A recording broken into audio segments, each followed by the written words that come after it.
अल्हम्दुलिल्लाह, अल्लाह पाक का शुक्र अदा करते हैं कि मैंने कल जो दुआ की थी अल्लाह ने कबूल की है और बादल आए हुए हैं। बारिश अभी नहीं आई, दुआ करें कि बारिश आ जाए और ठंडा मौसम हो जाए ताकि अच्छे से काम कर सकें। कूलर जो है वो हम ले आए हैं क्योंकि कल मैं जो बाबा जी की कंडीशन देख के गई थी उनकी हालत बहुत ख़राब थी और ऐसी हालत में गर्मी बहुत ज़्यादा लगती है।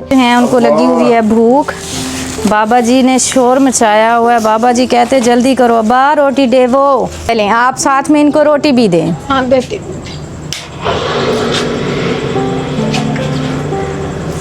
बाबा जी हवा ठंडी आंदी पई है,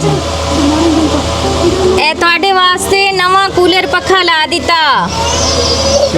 और किवें दी हवा लगदी पई है? बेहतरीन लगदी पई है। ठीक है, रोटी रास्ते खाओ प्यारी बहन। इनकी ये चादर जो है ये डेली, हाँ डेली चेंज कर दिया करें। नहीं ना होगा, वो जबरदस्ती जो करते हैं। तुसी डेली ना आके कपड़े बदलिया करो, फिर जल्दी ठीक हो जाओगे। आज नहीं नहाना? नहीं, कल नहाओगे? चलो ठीक है, कल नहा लियो।